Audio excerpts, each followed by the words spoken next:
Daghan ka nato ang kanunay nga anaa sa panghunahuna nga ang mga butang nga niya sa atong palibot mao'y atong hatagan o pagtagad. Siguro ang atong mga pagbasa karon una sa tanan naghisgot kung unsa ka limited kining atong pagtan-aw sa atong palibot. Siguro sa unang pagbasa kung atong nahinumduman, si Samuel nagtan-aw lamang sa dagway o sa gitason sa height, no? So abi niya mauna kato ang gipili sa Dios nga himuong hari. Unya misulti kaniya ang Dios nga ayaw pagtan-aw sa dagway or sa height, no? Kay dili siya mao ang akong gipili.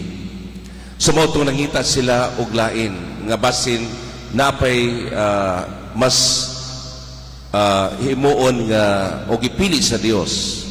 So mao dahil kadto nga naapay isa nga tua didto sa umahan gipatawag og mao day gayud kini ang gipili si David. Sa atong ebanghelyo karon ang limitation usab sa mga huna-huna sa mga Pariseo ilabi na diha sa paglantaw diha sa kahulugan sa adlawng igpapahulay.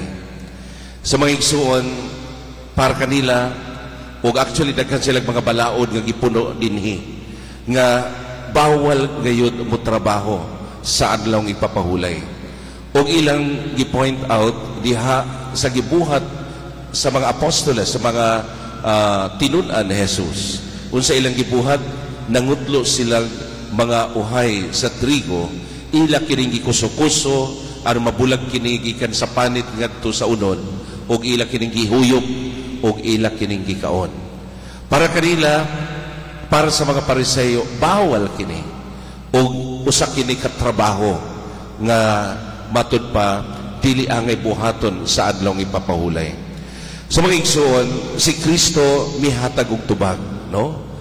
Actually, the answer of Jesus is not just to give answer of their accusation. Iya kining gihatagan og pagtagad kung unsa ang kahulugan, the purpose of the Sabbath and the proper observance of the Sabbath. So mao kini ang iyang gihatag. So una sa tanan mga igsoon, nasahid kita nga the presence of Jesus is more than the observance of the Sabbath. Siya matud pa ang anak sa tao nga labaw pa sa adlawng igpapahulay.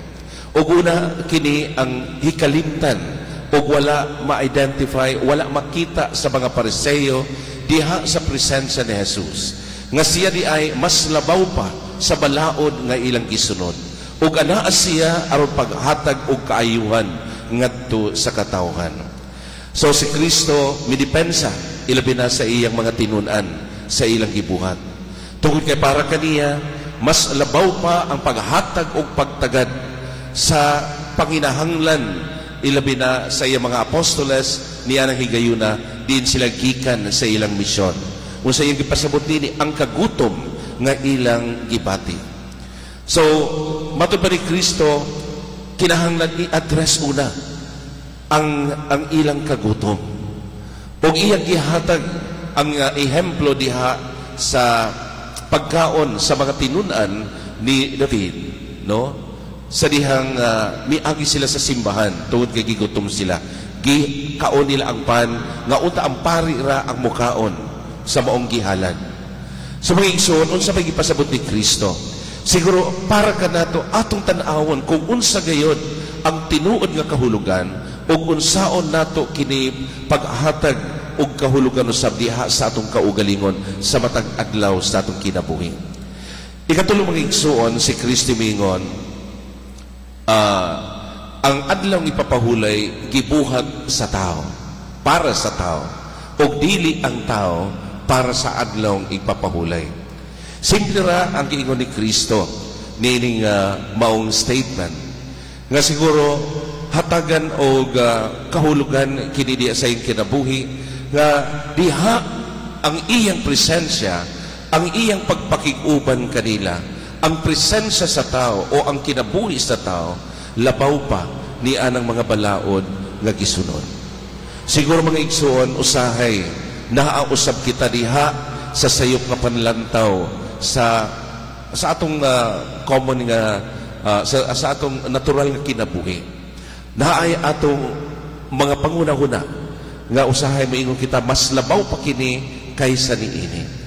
So si Kristo nagpahinumdum kanato nga dili lang nato ilimit ang atong pananaw, ang atong pagsabot sa usa ka butang. Apan hatagan nato kini og panahon nga ato kini masabtan ilabi na sa onoran kung unsay kahulugan niining maong butang.